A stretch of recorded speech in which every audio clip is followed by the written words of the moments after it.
Wendy's sister, Cherish, picks us up after school, as promised. Remember, they're going to the Pet Hut animal shelter? Wendy sits in the front of the car. Levi and I get in the back. Cherish watches through her rearview mirror as I sit, stand, sit, stand, sit. She raises her perfect eyebrows. "You've got 1 hour," Cherish says to Wendy as we pull out of the school parking lot. 2, Wendy insists. "No, 1, Cherish says. Mom said I had to drop you off and pick you up in 1 hour. "We will call you when we're done," Wendy says. She seems to argue with everyone but me. It only takes 11 minutes to drive to the Pet Hut. We pass 4 traffic lights, 147 telephone poles out of the right-hand window, and 17 fire hydrants. When we get out of the car, Cherish shouts to us, 1 hour!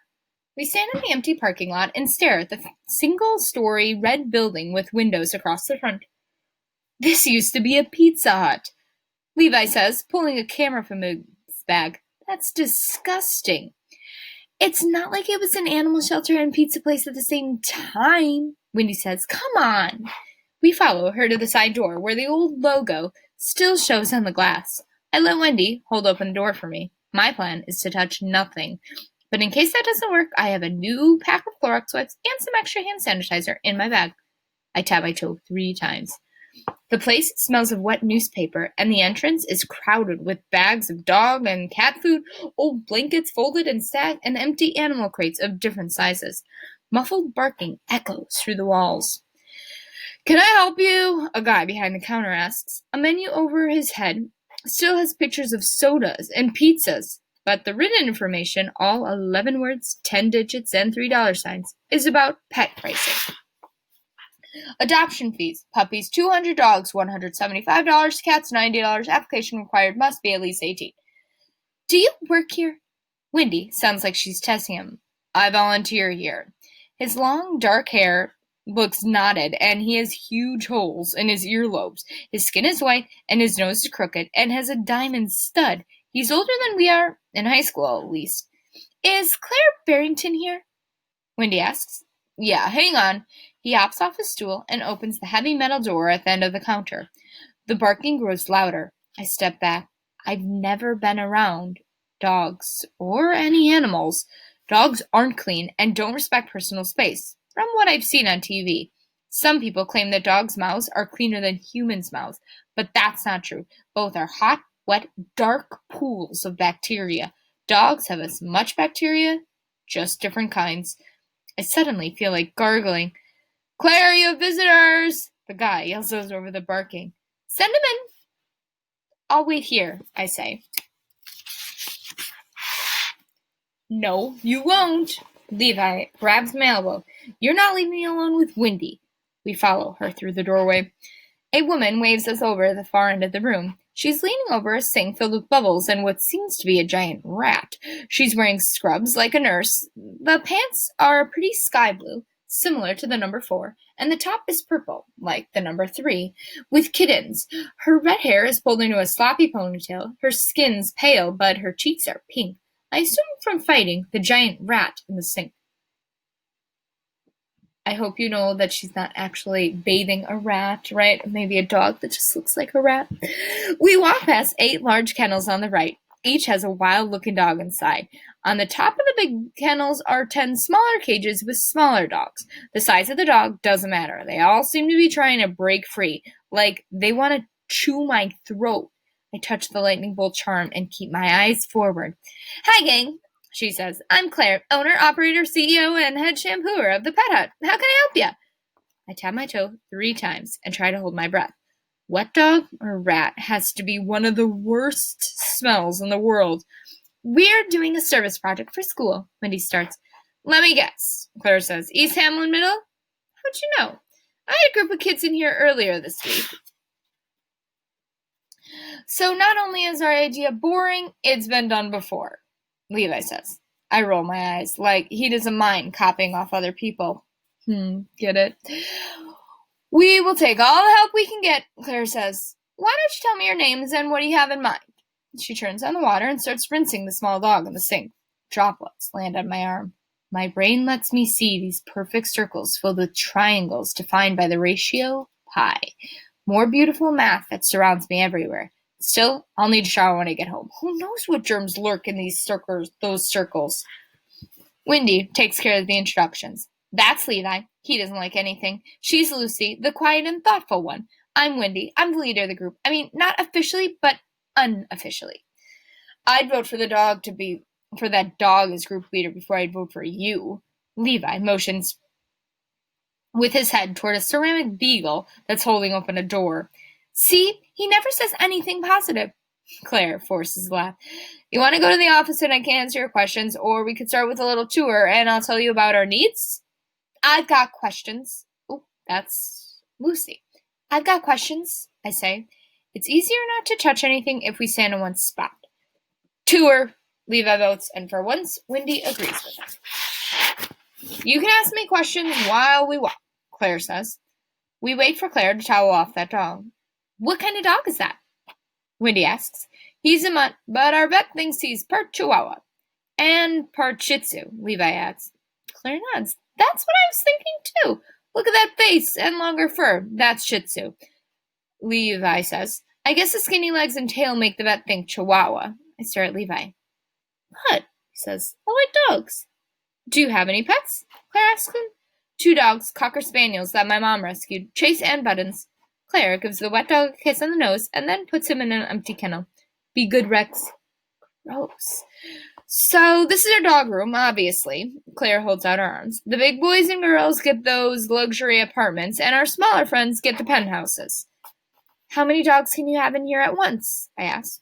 Depends, she answers. If everyone got their own space, 18. Sometimes we make them double bunk. We also have a special room for puppies. Puppies don't stay with us long. They're usually adopted pretty quickly. How quick? I ask. As quick as us volunteers can finish reviewing the paperwork, she smiles. We don't just want to volunteer, Wendy says.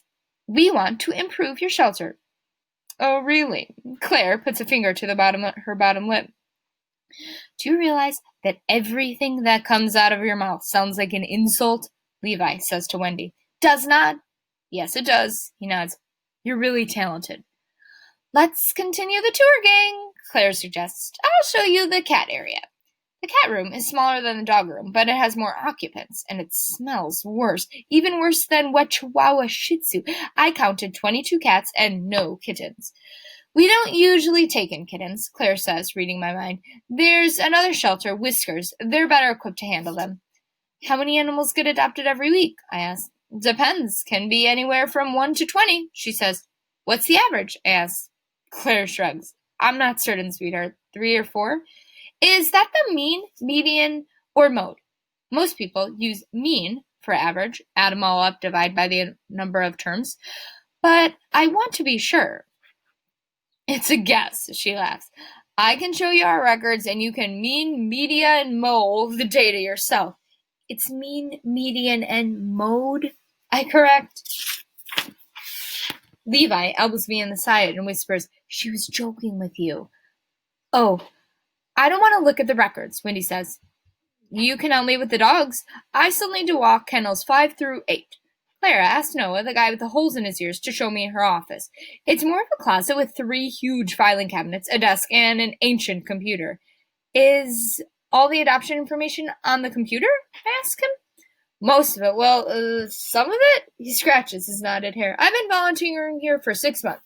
People fill out an adoption form. If I have time, I put it in the computer, but all the paperwork is filed by date in here. He pulls open a drawer in the file cabinet. The first folder is 4 months old. All of it? He points at a stack on the desk. Except for that pile, they need to be filed. The data is all here. Our problem and solution for our project are buried in these papers. But none of it is usable yet. The front door chimes. Have fun, Noah says, and he leaves me alone with plenty to calculate, which actually is fun for me. Chapter 19. Lucy! What? I look up. Levi stands in the doorway, his camera hanging around his neck. Did you take my picture?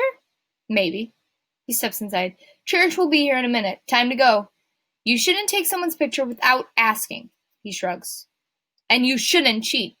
Seriously? You're still upset that I copied off you on the first day of school? It was the second. And yes, Mr. Stoker will never know it wasn't me. He'll always think that I might be the cheater. He doesn't think you're the cheater. Levi's eyes focus on the floor. I told him it was me. Jerk back in the chair. When? I don't know, sometime last week. Why? I mean, we kind of got away with it. This doesn't make sense. He didn't just say anything. Levi shrugs again. Whatever. He was going to figure it out anyways. You get good grades, and I'm the one failing his class. You are? I try to sound surprised. I've seen all 7 of Levi's grades. According to those, he's got a 69 average. He's not failing. Yet. Never mind. He steps closer. What are you doing? I flip over the piece of paper I've been scribbling on. Are you doing homework? He asks. Sort of. I shove the paper in my pocket and then coat my hands in hand sanitizer. I've only made it through 57 adoption applications, but the patterns are already clear. I need to come back. We leave the office, walking past the dog kennels. Even with all the barking, I can hear people arguing in the lobby. Levi holds the door open for me. It's because of your germ issues, not because I'm a gentleman, he says. I know. Still, thanks. In the lobby, a woman in dirty jeans and a faded green t-shirt, like the number 14, is standing at the counter yelling at Noah. In one hand she has an e-cigarette and in the other a leash. The dog at the end of it trembles and tries to hide between her thick legs. You gotta take him, the woman yells. I tap my toe 3 times and look in the parking lot. I don't see Cherish's car. Lady, that's not how this works. Noah stares at her hard. You're a shelter, ain't ya? She points her cigarette at his nose. Noah cocks his head. I ain't a shelter. I'm a volunteer and a freaking pre-med student. You need to fill out your forms and we'll add you to the waiting list. I don't have time for that. What's going on? Claire walks in the lobby with Wendy right behind her. This woman is trying to surrender an unverified dog. Noah explains. She thinks she can drop the animal off without following procedure. Claire smiles. I'm sorry, we can't just take any dog, ma'am. We're not the county animal control. This is a private, non-profit shelter. Well, where do you get your dogs from? I've explained this. Noah shakes his head. I'm going on break. He hops over the counter and heads out the front door. You fill out a surrender form, Claire says. Then one of our volunteers will visit y'all. We need to ensure that the dog is healthy and friendly. Healthy. There's that word again. What does that mean for a dog? He's right here. The woman tugs hard on the leash and pulls the dog forward. The mutt tucks his tail and keeps his head low. He's short and looks like a fluffy beagle. If our staff thinks the animal can be adopted, we'll put him on the waiting list. Waiting list? How long does that take? Depends, Claire says. Of course she doesn't have exact numbers. How could she with her current filing system? We only have 18 kennels, and they're all filled. We'll probably have 10 dogs ahead of him. The woman groans. I'm moving. My husband's lost his job. I can't pay to get my car fixed. I'm sorry, Claire says. We want to help. She holds out a hand for the dog to sniff. She moves slowly closer until Wendy sneezes, and he jumps back behind the woman. Oh, poor dog is scared. Poor boy. Levi sits on the filthy floor right in front of him. You're a good-looking dog. What kind of dog is he? Wendy asks. Levi lifts his camera to take pictures. The dog puts his nose all over the lens. Heck if I know, the woman says. He's just cute, and that's what we call him. I bet you'll find a home really quick, Levi says to the dog. I bet he will, Claire agrees. Fine, give me them papers, the woman growls. Certainly, Claire hands her a clipboard. Can you hold this? The woman offers the leash to Levi. Sure. She uncaps a pen with her teeth and starts writing. The phone rings, and as Claire walks behind the counter to answer it, suddenly, like it was all planned, the woman drops the clipboard and runs out the front door. She isn't very fast, but it's not like Wendy or I can tackle her. Wait! Claire yells. The woman doesn't. The dog tries to run too, but Levi holds onto the leash. Noah, come back in! Noah comes back in. Did that woman just ditch her dog? Yes. Should we call the police? Wendy asks, pulling out her cell phone. I don't think an actual crime has been committed. No, Claire says.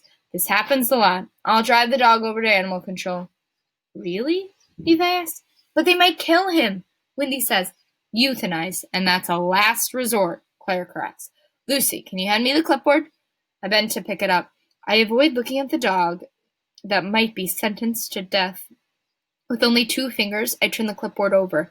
The woman didn't get very far. She's only wrote the animal's name, Cutie Pie. I stop and stare at the paper, like I might be reading it wrong. Pie is spelled like the mathematical expression, not the pastry. Dessert. I don't know if the woman is a bad speller or was just in a hurry. Still, I feel this is a sign, not these signs in everything. Sometimes the cosmos or God is trying to tell us something, like if she finds $1, which means God wants her to buy a lotto ticket. Other than being struck by lightning, I've never gotten a sign from God. But that was a pretty big one. Pie, I whisper the dog's name, and he turns to look at me. That's when I notice that one of the black spots in his back is the shape of a lightning bolt. Another sign. You have to keep this dog. I can't help but the words pop out, personification. We really can't, Claire says. There's no room. We can put him in a travel kennel until something opens up. Oh, this is Noah. We could put him in a travel kennel until something opens up, Noah suggests. He kicks a large crate near the door. We're not supposed to. Please, I say, do this and we'll enter all your adoption papers into the computer. Claire's face softens. You will? We will? Wendy asks. I nod. Every last one. I don't know. Please. I'm about to get on my hands and knees and really beg. But Claire saves me the trouble. Okay. She hands us each a volunteer permission slip. It's shorter than the dog adoption form. Welcome to the Pet Hut team. Chapter 20. On Friday, we turn in the second part of our project to Mr. Stoker before school.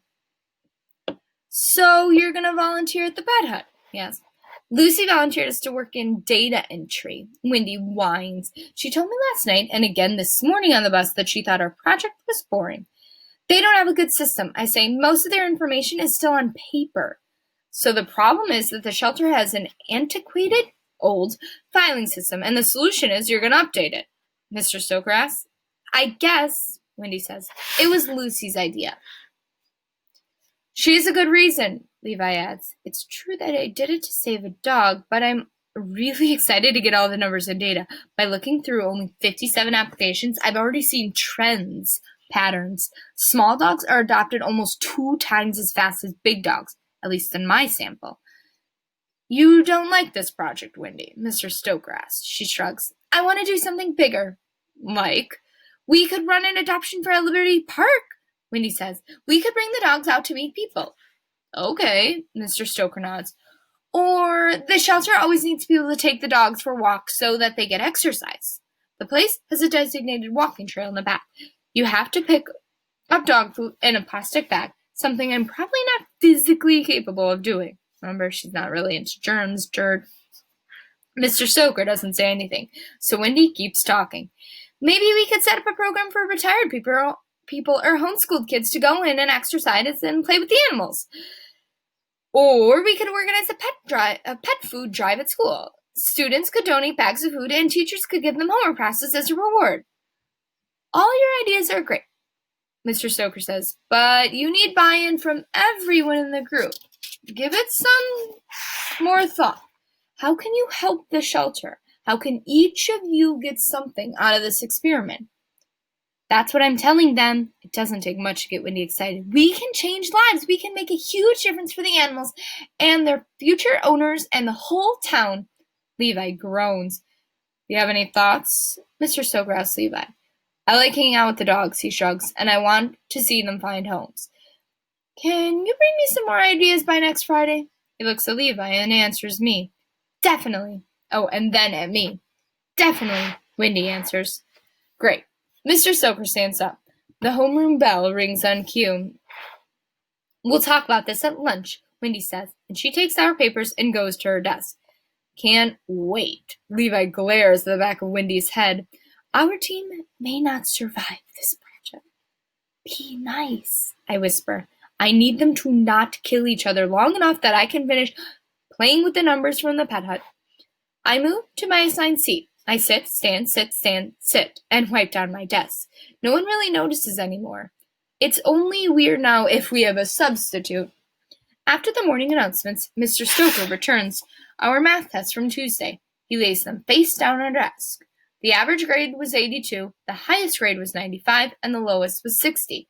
He gives us this data after every test. The class is averaging an 83 and 75 hundredths so far, not including homework.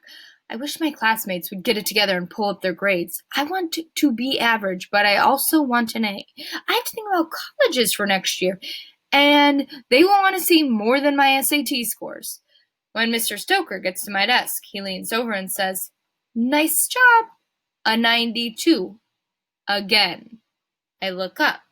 He raises his eyebrows and shrugs like he can't explain the coincidence that this is my math grade. That is my math grade.